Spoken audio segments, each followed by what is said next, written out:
రైట్గా షాబాద్ ఆరుగురి దారుణ హత్యల కేసులో ప్రధాన నిందితుడు రాజ్ కుమార్ మృతదేహం లభ్యమైంది. కొత్తూరు సమీపంలోని ఓ వెంచర్ వద్ద మృతదేహాన్ని పోలీసులు గుర్తించారు.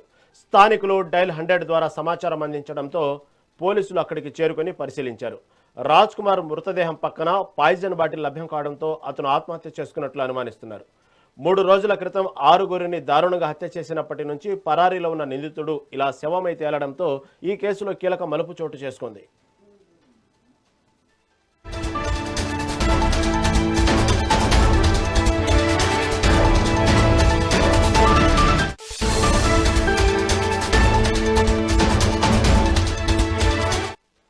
షాబాద్ ఆరుగురి దారుణ హత్యల కేసులో ప్రధాన నిందితుడు రాజ్ కుమార్ మృతదేహం లభ్యమైంది. కొత్తూరు సమీపంలోని ఓ వెంచర్ వద్ద మృతదేహాన్ని పోలీసులు గుర్తించారు.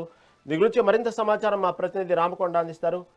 రామకొండ, చెప్పండి, షాబాద్ సంబంధించిన ఆరుగురి దారుణ హత్య కేసులో నిందితుడైనటువంటి రాజ్ కుమార్ ఈరోజు ఒక సంబంధించినటువంటి ఏదైతే పాయిజన్ బాటిల్తో అతని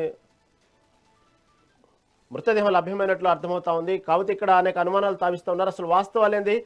ఎందుకంటే ఇతని మీద ఒక రివార్డు కూడా ప్రకటించారు. ఇప్పటికీ పోలీసులు 30 తిప్పలు పెట్టినటువంటి రాజ్ కుమార్ ఈరోజు పాయిజన్ బాటిల్తో చనిపోవడం, ఆత్మహత్య చేసుకున్నట్లు వార్తలు వస్తున్నాయి. దీనికి తాజా అప్డేట్ ఏంటి? Thank you Rayam. అయితే షాబాద్ నరహంతకుడు ఎవరైతే రాజ్ కుమార్ కూడా ఎటకెళ్ళ కూడా ఈరోజు అయితే సాద్నగర్ నియోజకవర్గంలోని కొత్తూరు మండలం పక్కల పెంజల ఒక వెంచర్లో కూడా ఆయన సూసైడ్ చేసుకున్నట్లుగా మృతి చెందిన బాడీ డెడ్ బాడీ స్థానికులు గుర్తించారు. దీనికి వెంటనే పోలీసులకు సమాచారం అందించారు చెప్పుకోవచ్చు. ముఖ్యంగా రాష్ట్రంలో సంచలనం సృష్టించిన ఆరుగురు హత్య కేసుకు సంబంధించిన హైదరాబాద్ సిపి కూడా ఒక రివార్డు కూడా ప్రకటించారు. ఈ ఎవరైతే నరహంతకుడు అయితే రాజ్ కుమార్ ఉన్నారో అతను పట్టిస్తే ఖచ్చితంగా 2 లక్షల రూపాయల నగదు నజారాన ప్రకటించారు. ఖచ్చితంగా ఇస్తామని చెప్పుకొచ్చారు. అయితే ఎట్టకేలకు 3 రోజుల కిందట ఆరుగురు హత్య కేసులు అయితే అతను అంతకు ముందే ఫోక్స్ కేసు సంబంధించిన కూడా నిందితుడిగా ఉన్నాడు. అతని కుటుంబ సభ్యులను మరియు వేరే 2-3 వ్యక్తులను కూడా నరహంతంగా చంపి వాళ్ళని పారిపోయిన పరిస్థితి కనిపిస్తుంది. ఎట్టకేలకు అంటే 3 రోజుల క్రితం అతను చంపిన పారిపోవడంతో పోలీసులు వెంటనే వారు అలర్ట్ అయ్యి దాదాపు ఒక 15 బృందాలుగా టీములుగా ఫాలోఅప్ చేసుకుంటూ వచ్చారు. అయితే నరహంతకుడు ఎవరైతే రాజ్ కుమార్ పట్టుకునేందుకు కూడా పోలీసులు కూడా కట్టుదిట్టమైన ఏర్పాట్లతో ఆయనని ప్రత్యేక బృందాలను కూడా చేశారు. అయితే ముఖ్యంగా ఈ రోజు స్థానికులు వెంటనే పెంజర్ల గ్రామం పక్కన ఉన్నటువంటి ఎంజర్లో ఏదైతే వెంచర్లో ఉన్న అతను మృతదేహం కనపడంతో అతని పక్కన పాయిజన్ బాటిల్ ఉన్నట్టు కూడా పోలీసులు ఘటనా స్థలానికి చేరుకున్నారు. అక్కడ గుర్తించారు. అయితే అప్పటికే ఆయన మృతి చెందినట్లుగా అక్కడ స్థానికులు పోలీసులకు సమాచారంతో పోలీసులు కూడా అతని మృతదేహాన్ని కూడా వెలుగుదీసే ప్రయత్నం కనిపిస్తుంది. అయితే ఇప్పటికే అతను ఆరుగురు చంపిన పరిస్థితుల్లో ఇతను చనిపోవడంతో పోలీసులు కూడా ఒక్కసారిగా అవాకయ్యారు. అయితే కేసు నమోదు చేసుకుని దర్యాప్తు చేపడుతున్నారు. ఏదైనప్పుడు రాష్ట్రంలో 3 రోజుల కింద సంచలనం సృష్టించిన నరహంతకుడు ఎవరైతే రాజ్ కుమార్ అతని మృతదేహం లభ్యంతో అక్కడ ఉన్నటువంటి పోలీసులు కూడా మృతదేహాన్ని తీసుకొని పోస్ట్ మార్టంకి తరలించే పరిస్థితి కనిపిస్తుంది. అయితే మృతి చెందిన అయితే అతను ఆత్మహత్య చేసుకున్నారా లేకుంటే ఇంకేమైనా అనుమానం ఉందని పోలీసులు పూర్తిగా విచారణ చేపడుతున్నారు. అక్కడ క్షుణ్ణంగా పరిశీలిస్తే పరిస్థితి కనిపిస్తుంది.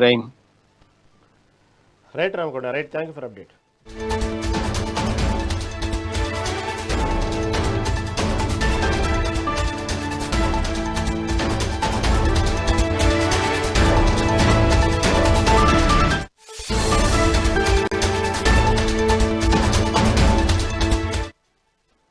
షాబాద్ ఆరుగురి దారుణ హత్యల కేసులో ప్రధాన నిందితుడు రాజ్ కుమార్ మృతదేహం లభ్యమైంది. కొత్తూరు సమీపంలోని ఓ వెంచర్ వద్ద మృతదేహాన్ని పోలీసులు గుర్తించారు. స్థానికులు డైల్ 100 ద్వారా సమాచారం అందుకోవడంతో పోలీసులు అక్కడికి చేరుకుని పరిశీలించారు. దీని గురించి మరింత సమాచారం మా ప్రతినిధి రాణి అందిస్తారు.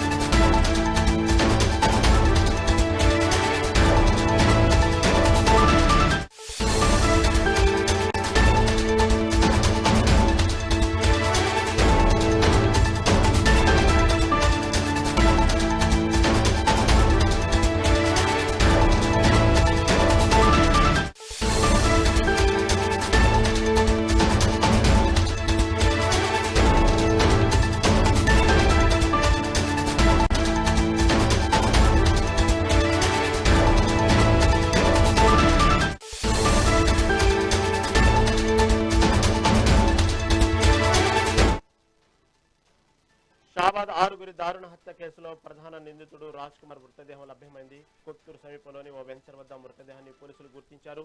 స్థానికులు డయల్ 100 ద్వారా సమాచారం అందించడంతో పోలీసులు అక్కడికి చేరుకుని పరిశీలించారు. రాజ్ కుమార్ మృతదేహం పక్కన పాయిజన్ బాటిల్ లభ్యం కావడంతో అతను ఆత్మహత్య చేసుకున్నట్లు అనుమానిస్తున్నారు. దీని గురించి మరింత సమాచారం మా ప్రతినిధి రాణి అందిస్తారు. రాణి, చెప్పండి, ఏదైతే షాబాద్ సంబంధించినటువంటి ఆరుగురి దారుణ హత్యల కేసులో ప్రధాన నిందితుడు రాజ్ కుమార్ మృతదేహం కొత్తూరు సమీపంలోని ఓ వెంచర్ వద్ద లభించినట్లు తెలుస్తా ఉంది. అయితే అతని పక్కన పాయిజన్ బాటిల్ ఉండటంతో ఇది ఆత్మహత్యగా నిర్ధారిస్తున్నారు. దీని గురించి తాజా అప్డేట్ ఏంటి? ఎస్ రహీం, రంగారెడ్డిలో జరిగినటువంటి షాబాద్ నరహంతకుడు రాజ్ కుమార్ ఎవరైతే ఉన్నారో అతని మృతి అనేది ఇప్పుడు సంచలనంగా మారిందని చెప్పుకోవాలి. కోతూరు మండలం పెంజరలో రాజ్ కుమార్ మృతదేహం లభ్యమైనట్లుగా కూడా పోలీసులు ప్రకటించడం జరిగింది. ఆయన మృతదేహం పక్కన పాయిజన్ బాటిల్ కూడా కనిపించినట్లు పోలీసులు వెల్లడించారు. ఆయన మేనమామ ఊరిలో ఆత్మహత్యకు పాల్పడినట్లుగా కూడా చెప్పారు. అయితే రాజ్ కుమార్ స్థితి ఒకసారి మనం చూసుకున్నట్లయితే ఈ ఆరుగురు హత్య కేసు దర్యాప్తులో సంచలన నిజాలు కూడా బయటకు వచ్చినట్లుగా కూడా తెలుస్తుంది. విచ్చలవిడి జీవితానికి అలాగే జల్సాకు అడ్డు వస్తుందనే కారణంతోనే ఇటు భార్యని, ఇద్దరు పిల్లల్ని అత్యంత కిరాతకంగా ఆ గొంతు కోసి చంపేసిన పరిస్థితి ఉంది. అయితే అతని వేధింపులు పడలేక చాలా రోజుల నుంచి అతని నుంచి విడాకులు కావాలని అడగడమే ఆమె చేసిన ఒక ప్రధాన ఆ, అభియోగంగా కూడా అతను చిత్రీకరించి వాళ్ళని మర్డర్ చేయడం జరిగింది. అలాగే ఒక పక్కా ప్రణాళిక కూడా ముందుగానే సిద్ధం చేసుకున్నట్లుగా కూడా తెలుస్తుంది. అయితే రాజ్ కుమార్ ఇంటర్ చదివే రోజుల్లోనే తనకంటే 6 ఏళ్ల వయసు కంటే పెద్దగా ఉన్నటువంటి సరితని ప్రేమించి పెళ్లి చేసుకోవడం జరిగింది. పెళ్లి చేసుకున్న దగ్గర నుంచి కూడా ఆయన అంటే డ్రైవర్ గా పనిచేసే రాజ్ కుమార్ బెట్టింగ్లు, జోదం, మద్యం వంటి వ్యసనాలకు అలవాటు పడ్డాడని చెప్పుకోవాలి. ఈ క్రమంలోనే దాదాపు 2 కోట్ల వరకు అప్పులు చేసినట్లుగా కూడా తెలుస్తుంది. ఈ అప్పులు తీర్చడానికి తల్లిదండ్రుల పైన కూడా ఒత్తిడి తీసుకురావడంతో వాళ్ళని బెదిరిస్తే వాళ్ళు కొంతవరకు కూడా అప్పులు తీర్చేందుకు పొలాన్ని అమ్మి ఇవ్వడం జరిగింది. అయితే మొత్తం చూసుకున్నట్లయితే అతను ఎంత క్రూరమైన వ్యక్తి అనేది మనకు అర్థమవుతుంది. అప్పులు కొంతవరకు తీర్చినా గానీ మిగిలిన పొలాన్ని కూడా తల్లిదండ్రులను నమ్మించి అమ్మేసి ఆ డబ్బుతో జల్సాలు కూడా చేసినట్లుగా తెలుస్తుంది. నిత్యం నిత్యం మద్యం సేవించడము, ఇలా అల్లర్లు చేయడము, బెట్టింగ్లు నిర్వహించడం అనేది అతనికి సర్వసాధారణం అని కూడా చుట్టుపక్కల వాళ్ళు చెప్తున్నారు. అయితే ఇది భరించలేకే భార్య విడాకులు ఇవ్వమని కోరడంతో ఒకేసారి ఇటు పోక్సో కేసుకు సంబంధించిన ఎవరైతే కేసు పెట్టారో బాలిక తల్లి, నానమ్మని వారితో పాటుగా ఇంటికి వచ్చి భార్య పిల్లలను కూడా గొంతు కోసి చంపిన పరిస్థితి అయితే ఉంది. అయితే ఇవన్నీ కూడా సేకరించిన పోలీసులు అతను ఖచ్చితంగా ప్రణాళిక ప్రకారమే శుక్రవారం రాత్రి భార్యని అలాగే ఇద్దరు పిల్లల్ని దారుణంగా హత్య చేసి పరారైనట్లుగా కూడా పోలీసులు దర్యాప్తులో చేయడం జరిగింది. అయితే ఎట్టకేలకు ఈ అతి క్రూరంగా చంపేసిన రాజ్ కుమార్ ఎవరైతే ఉన్నారో కనీసం చంటి పిల్లలు అనే జాలి కూడా లేకుండా వాళ్ళని కూడా గొంతు కోసి చంపేయడం అనేది అందరినీ ఒక్కసారి ఉలిక్కిపడేలా చేసింది. సో వీళ్ళు చాలా వరకు కూడా రాజ్ కుమార్ పరారీలో ఉన్నట్లుగా కూడా గుర్తించారు. పరారీలో ఉన్నప్పుడు పోలీసులు కూడా కొన్ని పోస్టర్లు కూడా రిలీజ్ చేయడం జరిగింది. ఎవరైనా అప్పచెప్తే ఖచ్చితంగా దానికి సంబంధించిన పారితోషికం డీటెయిల్స్ కూడా వాళ్ళు ఇవ్వడం జరిగింది. ఒక ఊరిలో అతని మృతదేహాన్ని చూసి పోలీసులకు సమాచారం ఇచ్చారు కొంతమంది స్థానికులు. మేనమామ ఊరిలో ఆయన ఆత్మహత్యకి పాల్పడినట్లు కూడా తెలుస్తుంది. 3 రోజుల క్రితం 6గురిని దారుగా చంపిన ఈ రాజ్ కుమార్ ఈ రోజు ఇలా సూసైడ్ చేసుకోవడం అనేది ఇప్పుడు చర్చనీయాంశంగా మారింది. ఎట్టకేలకి రాజ్ కుమార్ ఆచూకీ పైన తెరలేపడంతో ఫస్ట్ నుంచి ఆయన ఆత్మహత్య చేసుకుంటానని తల్లిదండ్రులకి చెప్పారు. సో అదే విధంగా ఇప్పుడు పాయిజన్ బాటిల్ ఆయన బాడీ పక్కన పడి ఉండడము, ఆయన చనిపోయి మృతదేహం అనేది అక్కడ లభ్యమవడం అనేది ఇప్పుడు అందరినీ కాస్త నిజంగానే న్యాయం జరిగింది చనిపోయిన వాళ్ళకి అనుకుంటున్నారు. దాంతో పాటుగా కొంతమంది అనుమానం వ్యక్తం చేస్తున్నారు పోలీసులు అతన్ని ఏమైనా చేశారని. కానీ అన్ని కోణంలో చూసుకున్నట్లయితే ఈ హత్యలకి సంబంధించిన రాజ్ కుమార్ మృతదేహం పక్కన పాయిజన్ లభ్యం అవడము, మృతదేహాన్ని పోలీసులు గుర్తించడం అనేది ఈ కేసులో కాస్త ఊరట లభించిందని చెప్పుకోవచ్చు. రహీం, రాణి, ఇతను ఏదైతే ఆచూకీ తెలిపిన వారి కింద మీరు చెప్పినట్టుగానే 2 లక్షల రివార్డు కూడా ప్రకటించడం మనం విన్నాం దాని గురించి సంబంధించినటువంటి విషయం. అయితే మొదటి నుంచి అనుమానిస్తున్నట్టుగానే అంటే దాదాపుగా ఈ పరిసర ప్రాంతాల్లో అంటే అక్కడ కారు వదిలేసి వెళ్ళటం కానివ్వండి, దాదాపుగా ఈ వెంచర్లోకి వెళ్ళారని మొదటి నుంచి చెప్తా ఉన్నారు. ఎక్కడైతే పోలీసులు మొదటి నుంచి అనుమానంగా చెప్తా ఉన్నారో అక్కడే శవం దొరకడం పట్ల కూడా ఆయనకు అనుమానాలు తావిస్తూ ఉన్నాయి. సరే, ఇదంతా ఒక అయితే దీనికి సంబంధించినటువంటి విషయంలో ఇంతవరకు ఎవరైనా స్పందించారా? ఇటు పోలీస్ డిపార్ట్మెంట్ కానివ్వండి, అదేవిధంగా ఎవరైతే బాధితులు ఉన్నారో వాళ్ళ తరఫున కానివ్వండి ఎవరైనా స్పందించారా ఇంతవరకు దీని గురించి? అయితే ఈ రాజ్ కుమార్ విషయంలో ఫస్ట్ నుంచి కూడా పోలీసులు చెప్తూనే వచ్చారు. అతని ప్రవర్తన నిజంగానే ఒక సైకో మెంటాలిటీ అని కూడా చెప్తూ వచ్చారు. అలాగే మీరు చెప్పినట్లుగానే ఏవైతే కొన్ని అనుమానాలు వ్యక్తం చేశారో అతన్ని ఖచ్చితంగా పోలీసులు చట్టం తన పని తను చేసుకుపోతుంది అని ఫస్ట్ నుంచి చెప్తూనే ఉన్నారు. ముమ్మరంగా గాలింపు చర్యలు చేపడుతూనే అతన్ని గుర్తించిన వాళ్ళకి రివార్డు ప్రకటిస్తామని ఎన్కౌంటర్ చేసే అవకాశాలు కూడా ఎక్కువగా కనిపించాయి. ఎందుకంటే అతి క్రూరంగా ఇంతమందిని ఒకేసారి చంపి అతను పరారయ్యాడు కాబట్టి అతను ఒకవేళ దొరికినా గానీ పోలీసుల చేతుల్లో ఎన్కౌంటరే అయ్యేవాడు అని కూడా చాలా మంది ఊహించారు. కాకపోతే ఇప్పుడు ఫస్ట్ నుంచి అనుమానిస్తున్న ప్లేస్ లోనే అంత గాలింపు చర్యలు చేసినప్పటికీ కూడా అతను అక్కడ సూసైడ్ చేసుకొని పాయిజన్ బాటిల్ అది కూడా పక్కన పడి ఉండడం అనేది ఇప్పుడు కాస్త అనుమానం వ్యక్తం చేస్తున్నప్పటికీ కూడా చుట్టుపక్కల ఎవరైతే ఉన్నారో వాళ్ళు అతని మృతదేహం చూసిన తర్వాత పోలీసులకి వాళ్ళు ఇది సూచన కూడా ఇచ్చారు. అలాగే కాల్ కూడా చేసి చెప్పడం జరిగిందని కూడా చెప్పారు. అయితే ఆయన చూసుకున్నట్లయితే ఫస్ట్ నుంచి ఆయన డ్రైవింగ్ చేస్తూ జీవనం సాగించినా కానీ ఆయన అలవాట్లు చూసుకున్నట్లయితే జూదం కావచ్చు, బెట్టింగ్లు కావచ్చు, ఇలాంటి వ్యసనాలకి దాంతో పాటుగా అత్యధికంగా మద్యం కూడా ఆయన ఎప్పుడూ సేవిస్తూ ఉండేవాళ్ళు. దాంతో పాటుగా మద్యం సేవించడమే కాకుండా ప్రేమించి పెళ్లి చేసుకున్న భార్యను కూడా నిత్యం వేధించడం అనేది చుట్టుపక్కల జనాలు కూడా చెప్తున్నారు. కాబట్టి ఈ విషయంలో ఖచ్చితంగా న్యాయం జరిగింది. తల్లిదండ్రులు కూడా అతనికి అంటే తన సొంత సోదరి కూడా కన్నీరు మున్నీరు రావడం జరిగింది. అప్పులు చేసేవాడు, డ్రగ్స్ కావచ్చు, తన విలాసాలు కావచ్చు, ఈ అన్నిటికి సంబంధించి బలవంతంగా మా తల్లిదండ్రుల్ని నమ్మించి మోసం చేసి దాదాపుగా 2 కోట్ల అప్పు చేశాడు. వాటిని అప్పు తీర్చే ప్రయత్నంలో డబ్బుతో నిత్యం ఆయన డబ్బు ఇవ్వాలి అని తల్లిదండ్రులని ఇబ్బంది పెట్టడం ఇవన్నీ చూసుకున్నట్లయితే చుట్టుపక్కల వాళ్ళు కూడా చెప్తున్న రాజకుమార్ పరిస్థితి అనేది ఏ విధంగా ఉంది అనేది ఇది క్లియర్ కట్ గా అర్థం పట్టేలాగా ఉంది. కాబట్టి ఏదేమైనప్పటికీ కూడా చట్టం తన పని తాను చేసుకుపోయింది అని కొంతమంది చెప్తున్నారు. అలాగే ఆ ఎలాగైనా సరే లొంగిపోయినా గానీ పోలీసుల చేతుల్లో హతమవుతాడని ఖచ్చితంగా ఊహించి సూసైడ్ చేసుకున్నారని కొంతమంది చెప్తున్నారు. ఇంకా అఫీషియల్ గా పోలీసుల నుంచి అతన్ని పోస్ట్ మార్టం అయిన తర్వాత ఏ విధంగా చనిపోయాడు, ఎప్పుడు చనిపోయాడు, అలాగే దీన్ని ఎవరు గుర్తించారు, ఈ అన్ని వివరాలని కూడా పోలీసులు అఫీషియల్ గా స్టేట్మెంట్ రిలీజ్ చేసే అవకాశం కనిపిస్తుంది. రహీం రాణి, అయితే ఇప్పుడు ప్రధానంగా దీని గురించి ఇంతవరకు ప్రెస్ మీట్ పెట్టడం కానివ్వండి, ఇటు పోలీస్ డిపార్ట్మెంట్ సంబంధించిన వాళ్ళు కానివ్వండి, వాళ్ళ కుటుంబ సభ్యులు కానీ ఇంతవరకు ఎటువంటి ఇన్ఫర్మేషన్ చెప్పలేదు. దీని గురించి ఏమైనా అప్డేట్ ఉందా? ఈ రోజు ఏమన్నా దానికి సంబంధించిన ఇన్ఫర్మేషన్ కానీ ప్రెస్ మీట్ కానీ పెట్టే అవకాశాలు ఉన్నాయా? వన్స్ ఇప్పుడు మృతదేహం లభ్యం అయింది కాబట్టి అతని పోస్ట్ మార్టం రిపోర్ట్స్ వచ్చిన తర్వాత క్లియర్ కట్ గా అటు పోలీసులు కూడా అఫీషియల్ గా అతని మృతికి పట్ల ఏ విధంగా అనేది దానికి అఫీషియల్ గా స్టేట్మెంట్ రిలీజ్ చేస్తారు. అలాగే ఇటు తల్లిదండ్రులు కూడా బయటకు వచ్చి మాట్లాడే పరిస్థితి ఉంది. అసలు దీనికి అన్నిటికీ కూడా కాస్త సమయం పడుతుంది కాబట్టి పోస్ట్ మార్టం అయిన తర్వాత పూర్తి వివరాలు రాజ్ కుమార్ మృతి పట్ల మనకి తెలియజేసే అవకాశం ఉంది. రహీం అని ఎందుకు అని అంటే మాట పర్టికులర్గా ఈ రాజ్ కుమార్ యొక్క వ్యవహారం మీద చివరికి 6 ఎవరైతే బాధితులు ఉన్నారో చనిపోయిన కుటుంబ సభ్యుల బాధితులతో పాటు ప్రధానంగా అయితే రాజకీయ మలుపు తిరిగింది. ప్రధానంగా దీనికి సంబంధించిన విషయంలో ఇప్పుడు 2 తెలుగు రాష్ట్రాలు హాట్ టాపిక్ అయింది. దాంతోపాటు అధికార పార్టీ ఏదైతే తెలంగాణలో ఉన్నటువంటి అధికార కాంగ్రెస్ పార్టీ పట్ల కూడా జనం కొంత దీని వరకు నిరుత్సాహపడటం కానివ్వండి, పొలిటికల్ రాజకీయ నాయకులకు సంబంధించిన నాయకులు కూడా ఒకళ్ళొకళ్ళు విమర్శలు ప్రతి విమర్శలు చేసుకునే స్థాయికి వెళ్ళింది. కాబట్టి దీనికి సంబంధించినటువంటి విషయంలో దీన్ని కీలకంగా తీసుకుని ఈ విషయాన్ని ఎలా జరిగింది, ఏంది, రాజ్ కుమార్ ఎలా చనిపోయాడు, పూర్తి డీటెయిల్స్ ఇచ్చేటువంటి అవకాశం ఉందని ఆశిస్తా ఉన్నారు. దానికి సంబంధించిన ఏమైనా అప్డేట్ ఉందా అని చెప్పగలుగుతారు?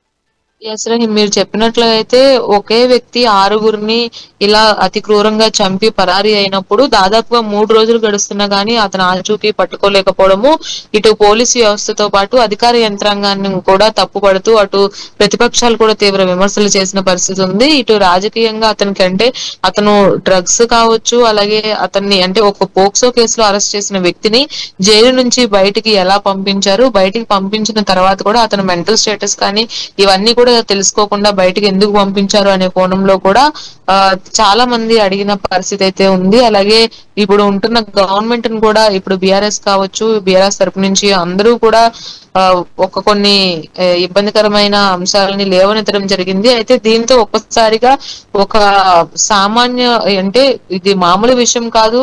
నగరం నడిబొడ్డున ఆయన ఒక 6 అత్యంత క్రూరంగా చంపేయడం అనేది అసలు ఏ విధమైన చర్యగా మనం భావించాలి అని కూడా చాలా మంది సందిగ్ధ పరిస్థితిలో ఉన్నారు. అలాంటిది సూర్యాపేట జిల్లాలో కోదాడ పక్కనే ఉన్న బంజారా తండాకు చెందిన ఒక యువకుడు అచ్చుగుద్దినట్లు రాజ్ కుమార్ లాగా ఉండడంతో కొంతమంది మహిళలు కూడా విస్తుపోయి వెంటనే పోలీసులకు సమాచారం ఇచ్చారు. అయితే ఇవన్నీ చూసుకున్నట్లయితే అంటే పోలీసు వ్యవస్థ ఏ విధంగా నిర్లక్ష్యంగా ఉంది, కనీసం రక్షణ కల్పించట్లేదా. కుటుంబ సభ్యులు కూడా పదే పదే చెప్తున్నారు, మేము పోక్సో కేసు పెట్టినప్పుడు ఇటు అధికారులు వీళ్ళందరికీ అతనికి రాజకీయ బలం కూడా ఉంది, అలాగే పోక్సో కేసు పెట్టిన తర్వాత కూడా చాలా కాలం వరకు స్పందించలేదు.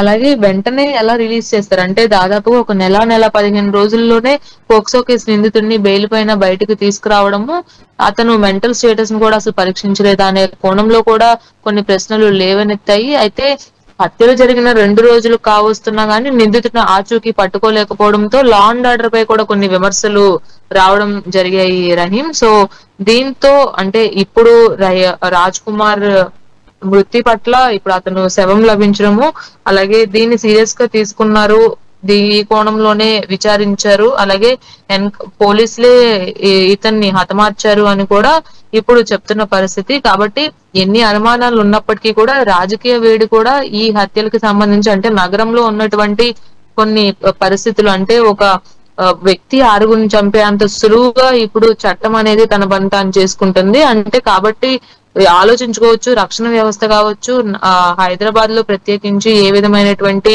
ఆ భద్రతా రంగాలు కరెక్ట్ గా ఉన్నాయి, పనితీరు ఎలా ఉంది, అలాగే ప్రస్తుత రాష్ట్ర ప్రభుత్వం అంశంలో ఇలాంటి ఘటనలు జరుగుతూనే ఉన్నా కానీ కరెక్ట్ యాక్షన్ తీసుకోవట్లేదని కూడా ప్రతి ఒక్కరూ చెప్తున్న పరిస్థితి. కాబట్టి ఎట్టకేలకు ఎన్ని విమర్శలు ప్రతి విమర్శలు చేసుకున్నప్పటికీ కూడా రాజకుమార్ ఇప్పుడు మృతదేహం లభ్యం అవడము, అలాగే దీనికి సంబంధించిన full details post mortem report వచ్చిన తర్వాత పోలీసుల నుంచి వ్యక్తమయ్యే అవకాశం ఉంది రహీం. ఇందాక మీరు చెప్పినట్టుగానే మొదటి నుంచి రాజ్ కుమార్ వాళ్ళ తల్లిదండ్రులకి అంటే మొదటి నుంచి అంటే ఈ సంఘటన జరిగినప్పటి నుంచి వాళ్ళ తల్లిదండ్రులకు కమ్యూనికేషన్లో ఉన్నాడు. దాంతోపాటు నేను ఆత్మహత్య చేసుకుంటాను అనేటువంటి సందర్భాలు చెప్పిన దాన్ని బట్టి చూస్తే ఇప్పుడు అతను శవమే తేలింది కూడా తన సొంత మేనమామ ఊరు కొత్తూరులో, వాళ్ళ ఎవరైతే రాజ్ కుమార్ మేనమామ ఊరిలోనే తన మృతదేహం లభించింది. అక్కడ చూసినటువంటి ఎవరైతే ప్రజలు ఉన్నారో వెంచర్ దగ్గర వెంటనే డైల్ 100కు ఫోన్ చేసి పోలీసుల సమాచారం ఇచ్చారు. కాబట్టి దీనికి సంబంధించినటువంటి విషయంలో కొంతవరకు అనుమానాలు అయితే కలగట్లేదు. అంటే మొదటి నుంచి మీరు చెప్పినట్టుగానే ఒకవేళ ఎవరన్నా ఈ పోలీసులు రివార్డు ప్రకటించిన తర్వాత 2 లక్షల రివార్డు ప్రకటించిన విషయంలో కానివ్వండి, అదేవిధంగా రాజ్ కుమార్ ఎక్కడ కనబడ్డప్పుడు కూడా ఏ విధంగా అతనికి అరెస్ట్ చేసినప్పటికీ కూడా ఎన్కౌంటర్ మాత్రం పక్కా ఖాయము. ఎందుకంటే ఒక్కసారిగా ప్రజలతో పాటు ఈ విషయం ఎప్పుడైతే స్ప్రెడ్ అయిందో చూసినటువంటి విన్నటువంటి ప్రతి వాళ్ళు కూడా అతన్ని ఎలాగైనా సరే శిక్షించాలని కోరుకున్న వాళ్ళు ఎవరైనా సరే. కాబట్టి ఈ తరుణంలో పోలీసులు మాత్రం ఎన్కౌంటర్ చేస్తారు పక్కా అనుకున్నారు. కాకపోతే ఒక్కసారిగా తన సొంత మేనమామ ఊరు కొత్తూరులో మృతదేహం లభించడం పట్ల కొంతవరకు ఓకే మీరు చెప్పినట్టుగానే ఇందాక సరిగా న్యాయం జరిగింది, చనిపోవాల్సింది ఇలాంటి వాళ్ళు అది ఇది అన్నప్పటికీ కూడా అనుకున్న స్థాయిలో కొన్ని అనుమానాలు అలాగే మిగిలిపోయినటువంటి పరిస్థితుల్లో ఇప్పుడు ఏదైనా కుటుంబ సభ్యులు సంబంధించిన విషయంలో కానివ్వండి, అంటే కేవలం రాజ్ కుమార్ సంబంధించిన తల్లిదండ్రులు లేకపోతే వాళ్ళ విషయంలో కాకుండా ఇంకో మొదటగా వెళ్ళి చంపినటువంటి ఎవరైతే మహిళ ఉన్నారో ఆమె ఇంటికి వెళ్ళి చంపినటువంటి విషయంలో వాళ్ళకి సంబంధించిన బంధుకులు కూడా రాస్తారోకు చేసే సందర్భాలు ఉన్నాయి. కేవలం ఇతని భార్య పిల్లలే కాకుండా ఇంకొకరిని కూడా చంపారు కదా, దానికి సంబంధించిన విషయంలో వాళ్ళేమన్నా దీని గురించి ఓకే సరైన న్యాయం జరిగిందని కానివ్వండి, లేకపోతే అనుమానంలోనే కానివ్వండి, లేకపోతే మా చేతికి అందించలేదని ఇలాంటి ఏమైనా స్టేట్మెంట్లు ఇవ్వడం కానీ అలాంటి అప్డేట్స్ ఇప్పటివరకు ఏమైనా వచ్చినాయా? ఎస్ రహీం, మనం చూసుకున్నట్లయితే మెయిన్ గా ఈ నిందితుడు ఇలా క్రూరంగా హత్యలు చేయడానికి మెయిన్ రీజన్ పోక్సో కేసు అని చెప్పుకోవచ్చు. నిందితుడు ఆ బాలిక పట్ల గత కొన్ని నెలలుగా ఆమెని ప్రేమిస్తున్నానని ఆ బాలిక వెనకాల తిరగడము, తనని ఇబ్బందికరమైన పరిస్థితుల్లో వెంబడించడము, ఇవన్నీ కూడా తట్టుకోలేకపోవడంతో వెంటనే వెళ్లి బాలిక తన తల్లికి చెప్పడం జరిగింది. కుటుంబం అంతా కలిసి ఇతని పైన ఫిర్యాదు చేయడానికి స్టేషన్ కి వెళ్ళినప్పుడు పోక్సో కేసు కూడా పెట్టడం జరిగింది. అయితే ఈ విచారణ చేస్తున్నప్పుడు మెయిన్ గా మనకి తెలిసిన అంశాలు ఏంటంటే ఈ నిందితుడు ఎవరైతే ఉన్నారో పోక్సో కేసులో అరెస్ట్ అయిన రాజ్ కుమార్ జైలు నుండి విడుదలైన తర్వాత అత్యంత క్రూరంగా మారాడు. అలాగే ఆ కేసు పర్యవేక్షణలో నిర్లక్ష్యంగా వ్యవహరించారు. అంటే ఒక పోక్సో కేసు నిందితుడిని ఇంత నిర్లక్ష్యంగా బయటికి ఎలా పంపిస్తారు అనే కోణంలో కూడా అటు కుటుంబ సభ్యులు కూడా ఆందోళన వ్యక్తం చేసిన పరిస్థితి ఉంది. మేము కేసు పెట్టినప్పుడు కూడా ఇదే విధంగా అధికారులు వ్యవహరించారు, ఇప్పుడు బయటకు వచ్చిన తర్వాత ఏకంగా మా ఫ్యామిలీలో 3 హతమార్చేశాడు బాలికతో, అలాగే బాలిక తల్లి నానమ్మతో వీళ్ళందరినీ కూడా హతమార్చడం వెనకాల అధికారుల నిర్లక్ష్యమే పూర్తిగా ఉందని వాళ్ళు ధర్నాలు చేసిన పరిస్థితి కూడా ఉంది. దీనికి సంబంధించినంత వరకు పోలీసు అధికారులు ఎవరైతే ఉన్నారో వాళ్ళపైన కూడా అధికార యంత్రాంగం చర్యలు తీసుకున్నారు. ఈ షాదాబ్ సిఐ కాంతారెడ్డికి ఛార్జ్ మెమో జారీ చేశారు. అలాగే కేసులో ఎస్ఐ రమేష్ ను కూడా సస్పెండ్ చేయడం జరిగింది. అంటే వీళ్ళు ఎంత నిర్లక్ష్యంగా ఉన్నారు, వీళ్ళ నిర్లక్ష్య ధోరణితోనే ఈ కేసులో ఈ నిందితుడు ఈ స్థాయి నిర్ణయం తీసుకొని వాళ్ళని ఇబ్బంది పెట్టాడు అనేది క్లియర్ కట్ గా అర్థమవుతుంది. దాంతో పాటుగా అటువైపు కుటుంబ సభ్యులు ఎవరైతే బాలిక కుటుంబ సభ్యులు ఎవరైతే ఉన్నారో వాళ్ళందరూ కూడా నిత్యం ప్రశ్నిస్తూనే ఉన్నారు అధికారులని. మీరు మీ లోపం వల్లే ఈ రోజు ఇంతవరకు వచ్చింది. అతను ఒక కక్ష పెట్టుకొని బాలికపై సైకోలోగా మారి బయటకు వచ్చిన తర్వాత అతను హత్య చేసిన తీరు చూసుకున్నట్లయితే మొదట తల్లిని, తర్వాత నానమ్మని, ఆ తర్వాత బాలిక దగ్గరికి వెళ్లి బాలికని ఈడ్చుకుంటూ వెళ్లి పొలం దగ్గర అత్యాచారం చేసి ఆ బాలికని చంపడం అనేది ఎంత కక్ష పెట్టుకుని ఉంటాడు. జైల్లో ఉండి కూడా ఏమాత్రం అతను మారలేదు, సైకోలోగా మారాడని కూడా ఆయన రాజ్ కుమార్ గురించి చుట్టుపక్కల వాళ్ళు కావచ్చు, సొంత సోదరే చెప్పిన పరిస్థితి అయితే ఉంది. అయితే కత్తితో ఇంట్లో చొరబడి బాలిక కళ్ళ ముందే అతని తల్లిని నానమ్మని పొడిచి చంపడము, అక్కడి నుంచి బాలికని కారులో ఈడ్చుకుంటూ వెళ్లి తనని అత్యాచారం చేయడం అనేది ఎంత క్రూరమైన మెంటాలిటీ అనేది చెప్పుకోవచ్చు. దాంతో పాటుగా భార్య పిల్లలు కూడా భార్య తన నుంచి విడాకులు అడిగింది అనే నేపథ్యంలో తన విలాసాలకి తన వ్యసనాలకి భార్య అడ్డొస్తుంది. ఎందుకంటే జూదం అలవాటు ఉంది, బెట్టింగ్ల అలవాట్లు ఉన్నాయి, దాంతో పాటుగా మద్యము గంజాయి అలవాట్లు ఉన్నాయి కాబట్టి వీటన్నిటికి భార్య పిల్లలు అడ్డొస్తున్నారు అనే కోణంలో వాళ్ళని చంపేసి తల్లిదండ్రులకి ఫోన్ చేసి చెప్పి ఫోన్ ని స్విచ్ ఆఫ్ చేశాడు. సో ఇదంతా చూసుకున్నట్లయితే ఒక సైకో ఏ విధంగా వ్యవహరిస్తాడు, సైకో మెంటాలిటీ ఉన్న వ్యక్తిని ఏ విధంగా బయటకు పంపించారు అనే కోణంలో కూడా అటుపక్కన పోక్సో కేసు పెట్టిన కుటుంబ సభ్యులు ఎవరైతే ఉన్నారో మిగతా వాళ్ళు బంధువులు వాళ్ళందరూ ప్రశ్నిస్తున్న పరిస్థితి అయితే ఉంది. అయితే చూసుకున్నట్లయితే సెల్ఫ్ గా డ్రైవ్ చేసి కారు తీసుకువెళ్ళినట్లుగా కూడా తెలుస్తుంది బాలిక ఇంటి నుంచి. అలాగే ఇప్పుడు అతను మృతదేహం లభ్యం అవటం పట్ల నిన్న చూసుకున్నట్లయితే నిన్న కొన్ని వార్తలు కూడా స్ప్రెడ్ అయ్యాయి. ఆల్రెడీ పోలీసులు రాజ్ కుమార్ ని హతమార్చేశారు. కొంత టైం పట్టిద్ది, తను చనిపోయిన వార్త మనం వింటాము అని కూడా చాలా సోషల్ మీడియాలో కూడా హల్చల్ చేసింది. అనుకున్నట్లుగానే ఇప్పుడు అతను మృతదేహం అనేది ఆత్మహత్యగా చిత్రీకరిస్తూ అక్కడ మేనమామ ఊర్లో ఏదైతే అనుమానం వ్యక్తం చేస్తున్న ఊర్లోనే అతని మృతదేహం దొరకడం అనేది నిజంగా పోలీసులు చట్టం ఏ విధంగా తన పని తాను చేసుకుపోతుంది అనే కోణంలో అతన్ని హతమార్చారు అనే ధోరణి అయితే ఇప్పుడు వినిపిస్తుంది రహీం. మీరు చెప్పినట్టుగానే నిజంగా మొదటి నుంచి దీనికి సంబంధించినటువంటి విషయంలో పోలీసుల మీద ఎక్కువగా ఈ కేసు సంబంధించిన విషయంలో అనేక అపార్థాలు, అపోహలు, అనుమానాలు కుటుంబ సభ్యులు తెలియజేశారు. ఎందుకంటే మొదటి నుంచి కూడా ఈ విషయంలో పోలీసులు సరైనటువంటి విధంగా స్పందించలేదు కాబట్టి ఇలా జరిగింది. మొదటే దీనికి సంబంధించినటువంటి కేసులో స్పందించినట్టయితే బాగుండేదనే విషయంలో రాష్ట్ర కూడా చేశారు. ఈ విషయంలో ఎస్ఐ కూడా సస్పెండ్ అవ్వటం మనం చూసాం ఈ విషయంలో.